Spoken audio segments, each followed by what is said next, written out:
السلام عليكم ميناسان كونيتشوا، مرحبا بكم في قناة حتى في اليابان. فيديو النهاردة هو هتكلم فيه عن اللي هو الفرق بين رمضان في اللي هو اليابان ورمضان في الدول العربية عامة يعني. وكمان هتكلم برضك عن رمضان زمان وكده ورمضان في اليابان. ده السؤال كان بيجيلي كتير جدا، رمضان في اليابان عامل رمضان في اليابان صح كده رمضان في اليابان عامل ازاي؟ تعالوا نشوف مع بعض الفيديو، اتمنى ان يعجبكم. اولا طبعا هو شهر رمضان ده يعني موجود، يعني المفروض ان هو شهر موجود في اي مكان يعني، بس هو بيكون ايه الاجواء في اليابان او كده، والاحوال بتكون عامله ازاي.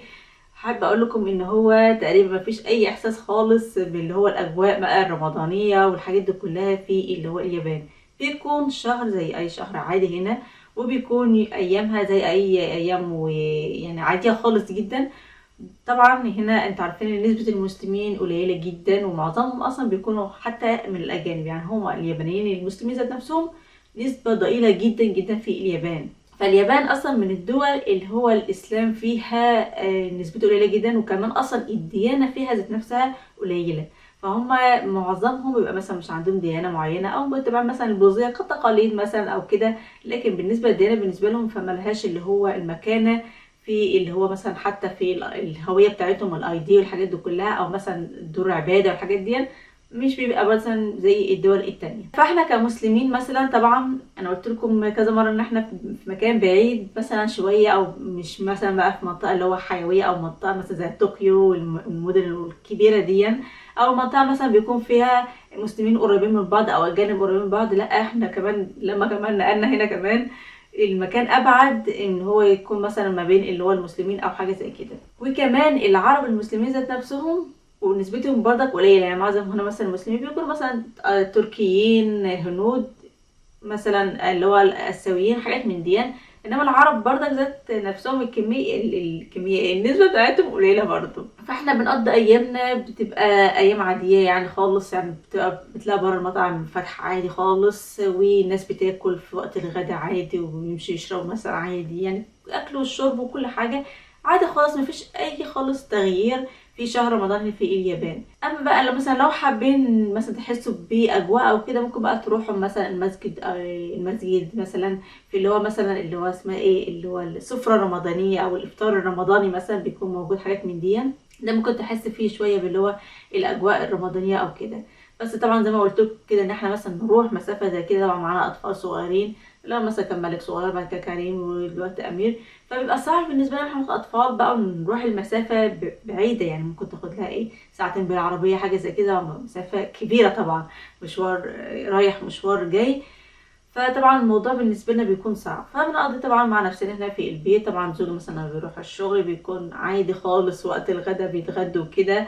طبعا بيسالوا مثلا انت مش بتاكل ليه، ده رمضان، رمضان ما باكلش فيه الكلام ده كله، فبيفهموا بقى ان هو قضى رمضان، ده هو خلاص صايم ما بياكلش الكلام ده كله. وطبعا لما بيقولوا مثلا بيكون عنده اوفر ورك ما بيتاخر عادي، وان هو بيرجع مثلا بعد الفطار، يعني مثلا عندنا في اللي هو مصر طبعا بيبقى خلاص، هقول لكم طبعا على الاجواء دي كلها دلوقتي يعني. فطبعا لو عنده اوفر ورك او كده بيرجع متاخر الشغل عادي، مفيش اي مشكله، وطبعا مش بيجي على وقت الفطار والحاجات دي كلها. بس فهو ده الاجواء في اللي هو في اليابان، تعتبر ايام عاديه. احنا بقى مثلا في البيت بنمشي مثلا بقى على اللي هو مثلا الفطار والسحور والتراويح، واللي هو الحاجات بتاعتنا مثلا نقرا القران مثلا، الحاجات دي كلها. مثلا ساعات هشغل مثلا الاغنيه بتاعت حلو يا حلو وحوي يا وحوي والحاجات دي ورمضان جانا، حاسس نفسي وحاسس مثلا العيال اللي هو الاجواء الرمضانيه مثلا او كده. بعتقد ان هما لسه برضك مش فاهمين قوي في الموضوع اللي هو الاجواء الرمضانيه دي. بس فاحنا بالنسبه لنا زي ما قلت كده ان احنا، فطبعا زوجي هو كان بيتاخر في الشغل، طبعا بستناه مثلا على الفطار ان هو يفطر وكده، ممكن هو مثلا يشرب حاجه، ممكن انا اشرب حاجه ميه او كده، اللي هو اللي ما يحصل يعني اللي هو المغرب او كده. وبعد كده بنفطر مع بعض بقى، سواء على اي حسب الوقت مثلا هو بيكون فيه او بنجمع فيه. وبعد كده بقى مثلا في ايه اللي هو السحور وكده. طبعا في مصر لما انا رحت مصر المره اللي فاتت من سنتين فاتوا، فكان في رمضان، كان في اخر رمضان.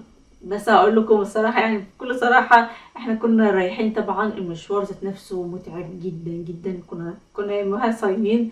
في ناس كتير قوي قالت في التعليقات انتوا المفروض كنتوا تصوموا في اليوم دون.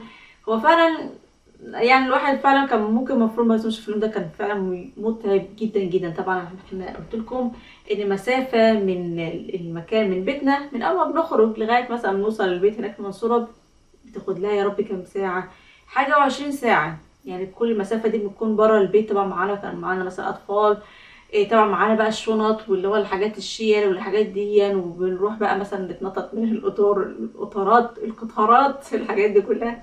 فبيكون موضوع متعب جدا. ف كنا بقى مروحين هلكانين فعلا. طبعا حصل زي ما انا قلت لكم موضوع الشنط بتاعتنا اللي هي مش ما لقيناهاش، وطبعا الهدوم بتاعتنا والحاجات دي كلها، المواضيع اللي هي حصلت دي. فكان في ارهاق جسدي وارهاق نفسي برضو، ان انا طب الشنط دي هتوصل ولا لا، وهتوصل مثلا كويسه ولا ايه، طب انا مثلا محتاجه الهدوم، محتاجه الحاجات دي كلها.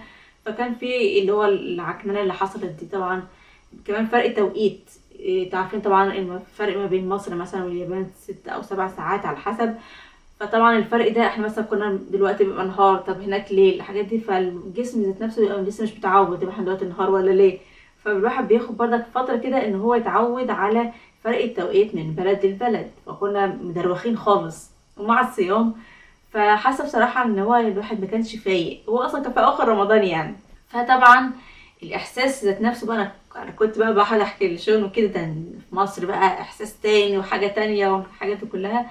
طبعا كنا رايحين يعني بورا بورا خالص كنا يعني تعبانين جدا. بس بقى طبعا رغم انه بصوا الحاجات دي اكيد بقى ان مثلا الناس كلها اللي حواليكوا صايمين، الناس كلها في البلد صايمين، في البيت طبعا كلهم صايمين.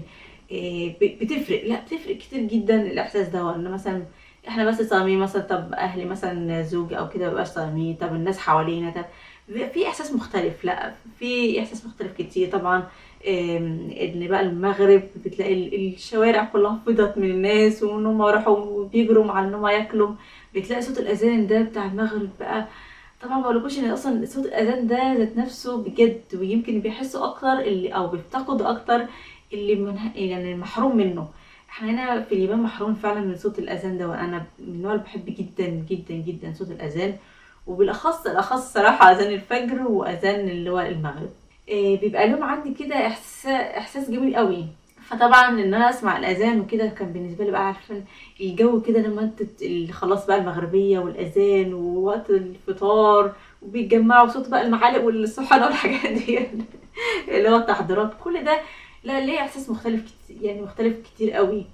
فطبعا بقى الناس في عامله مثلا زينه في الشارع، في ناس بتضرب صواريخ انا بخاف منها قوي الحاجات دي كلها. طبعا ممكن مثلا تسمعوا اغاني عن رمضان مثلا من الشارع او كده، لا ليه احساس مختلف. وطبعا بقى التراويح مثلا او كده، بيبقى مثلا ليه برضك وقت التراويح دي يعني. وبعد كده مثلا اللي هو الوقت بقى ما بين التراويح والفجر، طبعا احنا كنا متعودين مثلا الوقت ده كنا بننام والاطفال بيكونوا نايمين، وبيصحى بقى اللي هو مثلا بعد كده على السحور وبعد كده الفجر وكده. بس اللي انا لقيته في المره اللي فاتت في مصر ان الناس تقريبا ما نامتش. يعني انا لقيت ان الناس مكمله من فطار للفجر يمكن لغايه الصبح او قرب الصبح مكملين. والاطفال اللي يعني اللي خلاني اندهش اكتر ان الاطفال، انا بقيت اسمع صوت الاطفال في الفجري او اللي هو وقت السحور او قبل السحور، ولسه الاطفال مش نايمين لحد دلوقتي. فكنت بالنسبه لي ده شيء يعني بصراحه مستغربه جدا. بس فهو في مصر ما شاء الله اليوم حيوي قوي، وبالذات اول الليل حيوي قوي في رمضان. طبعا هنا الناس بتنام بدري، بيخلصوا الشغل بدري يعني. لا هو مش خلصوا الشغل بدري الصراحه، يعني زي ما بقول لكم مثلا ممكن 8 9، بس بيخلصوا الشغل من هنا. بيكون اصلا الاطفال بيناموا مثلا على حد الساعه 9. الحاجات دي ما فيش طفل مثلا بيكون في الشارع، الاصوات دي الناس بتكون خلاص بقى في البيوت، اللي بياخد الشاور، اللي بيستحمى مثلا، اللي بينام. الحاجات دي بيبقى الجو بره كله معتم يعني ضلمه. هس يعني المحلات بتكون قافله. طب ما شاء الله المحلات في رمضان او في مصر يعني كانت ما شاء الله فاتحه لغايه امتى؟ الصبح، بيقفلوا الصبح تقريبا. فكل الاجواء دي بتختلف طبعا. بس هقول لكم على نقطه، انا بالنسبه لي رمضان اللي هو اللي انا شفته في المره اللي فاتت لما رحت في مصر بيختلف برضك عن رمضان زمان. انا بالنسبه لي يعتبر رمضان متقسم لكذا جزء مثلا وانا صغيره خالص، ان انا مثلا كنت بقعد العب في الشارع وكده. طبعا اكيد كنا بنلعب في الشارع. فكنت بلعب مثلا انا واخواتي الصغيرين مثلا، او اختي الصغيره مثلا واخويا في الشارع وكده. اختي الكبيره كانت هي بتبقى مع مامتي، مع والدتي الله يرحمها مثلا. هو بقى كان بيوضبوا الحاجات مثلا، الحاجات دي كلها احنا كنا بنلعب في الشارع. كان اللي هو في برامج معينه كنت اتذكرها يعني، وكانت محفوره في ذاكرتي، اللي هو مثلا الشيخ الشعراوي. كان بيجي اللي هو برنامج الشيخ الشعراوي، وكان في قصص الانبياء اللي هو بتبقى معموله من الصلصال دي. على فكره كنت بخاف قوي من البرنامج ده وانا صغيره، لان كانت الاشكال بالنسبه لي كانت مخيفه، ان هو معمول من صلصال والبق كبير كده وبيقعد يتحرك، والرجلين كده كبيره قوي والايدين.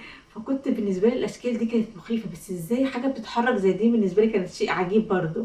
طبعا بقى لما كبرت بقت بالنسبه لي حاجه حلوه قوي، خاص اللي هو صوت التعليق الصوتي، اللي هو كان في واحد كده كان هو بيتكلم بصوته كده. كان بالنسبه لي كنت بحب قوي الكلام وكل الحاجات والقصص ذات نفسها. انا اصلا بحب الحكايات والقصص والاساطير والحاجات دي. طبعا قصه الانبياء طبعا من احسن القصص طبعا، يعني طبعا بتختلف عن اي حاجه.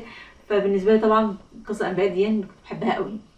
وبعد كده لو كان في حاجه اسمها يا خيال ظلي يا اللي فاضل لي مش عارفه ايه، كنت بحب برضه خيال الظل. كان فاهم في صدق الدنيا يعني تقريبا حاجه زي كده.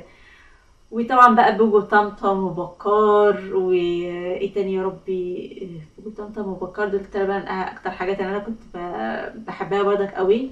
فطبعا بقى كنا بنتلم بقى على اللي هو الفطار وكده، وبعد كده مثلا بنخرج بره. كان عندنا في فانوس كده بشمعة، اتذكر قوي. كان هو بالوان كده مقلوب، وليه الباب كده بيتفتح ونحط في الشمعة مثلا نقعد نلعب فيه شوية. والمكسرات بتاعت رمضان كان يبقى عندنا مكسرات كده وكانت جامدة جدا نقعد ندب فيها، اللي هو عن الجمل بالذات كان صعب بالنسبة لي قوي تكسير عن الجمل ده، واللوز والبند والحاجات دي. فكانت في حاجات بالنسبة لي وانا صغيرة كده كان ليها علامة. فده وانا صغيرة كنت لسه وانا صغيرة. بعد كده لما كبرت بقى، من فترة الاعدادي كده والثانوي والحاجات دي، كنت انا الحمد لله كانت في فترة التزام كده، خاصة في رمضان كان في التزام جامد. انا مثلا عايزة احفظ مش احفظ بقى، ان انا اخلص القرآن او اختم القرآن مثلا كم مرة او كده. وان انا مثلا اصلي بقى التراويح، وان انا اصلي مثلا من التراويح بقى افضل مثلا اتجهد وقيام الليل واصلي الفجر والحاجات دي. فكان في سعي جامد ما شاء الله في اللي هو في رمضان وكده. افتكر بجد والله العظيم بجد حقيقة، كنت انا واخواتي كنا كانت اللي هو العشر الاواخر. فكان في الليله دي كان احتمال كبير ان هي تكون مثلا في ليله القدر، بس طبعا احنا الحمد لله كنا ملتزمين باللي هو العشر الاواخر بقى ما شاء الله، واخدينهم يعني التزام جامد. ففضلنا بقى طبعا ما شاء الله قراءة قرآن وقيام ودعاء وكل حاجة الحمد لله. اليوم ده لقينا فيه والله العظيم حاجات في السماء، حاجات بيضة كده وبتنزل ومش عارفة ايه، وحاجات كانت بجد بجد. لو كان معانا موبايلات ساعتها كنا صورناها، بس ايام بقى زمان ما كانش معانا موبايلات في حاجات زي دلوقتي يعني. بس بجد اليوم ده انا عمري ما انساه ابدا. ولو اخواتي سامعين دلوقتي فعلا هم يا ريت يكونوا لسه فاكرين اكيد اكيد ان هم فاكرين يعني حاجه ما تتنسيش ابدا بجد. بعد كده جت فتره بقى اللي انا وانا كنت في ايه يا ربي، ان انا كنت في الشغل. دي يعتبر بالنسبه لي كانت فتره انا مش حباها خالص، لان انا كنت طبعا عارفين تمريض، انا بشتغل في مستشفى وكده. طبعا ان انا مثلا هشتغل من الصبح لغايه بالليل، طبعا بالليل يعني بعد الفطار. يعني انا كنت بفطر في المستشفى، طبعا ان انا افطر في المستشفى بعيد عن اخواتي وكده. وبعد كده اروح بقى امتى، وكان بيروح عليا اللي هو صلاة التراويح كانت بتروح عليا. كنت مثلا اوصل متأخرة مكنتش بلحقها.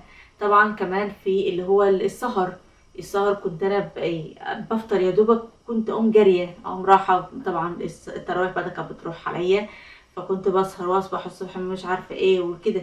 فكان بالنسبة لي الفترة دي بجد من أسوأ الفترات اللي أنا قضيتها. هو كان تقريبا يمكن رمضان واحد أو رمضانين تقريبا قضيتهم في اللي هو المستشفى وكده. بس بجد كانت فترة بالنسبة لي صعبة جدا، ما حسيتش فيها برمضان للأسف، وما استمتعتش بالأجواء الرمضانية مع اخواتي والحاجات دي كلها. فبعد كده بقى اللي هو حصل الزواج، وان انا سافرت بقى اليابان، واللي هو عشت الفترة في اليابان زي ما انا قلت لكم كده. رمضان في اليابان عامل ازاي؟ ده بالنسبة اللي هو رمضان وكده. انا عايزة اعرف برضك بالنسبة لكم، يا ترى رمضان بالنسبة لكم زمان بيختلف عن رمضان دلوقتي، ولا هو يعني انا نفسي اعرف ليه الاحساس بالنسبة لي مختلف، او اللي هو جه في مراحل مثلا عشان انا مثلا كبرت والحاجات دي كلها، ولا هو فعلا رمضان زمان كان ليه احساس مختلف عن رمضان دلوقتي. فيا ريت تشاركوني برضك بتعليقاتكم وبتجاربكم او باحساسكم في اللي هو التعليقات. وشكرا لكم، وهو ده كان فيديو النهارده، وانت ان شاء الله فيديو جديد. الى اللقاء، باي باي، كل سنه وانتم طيبين.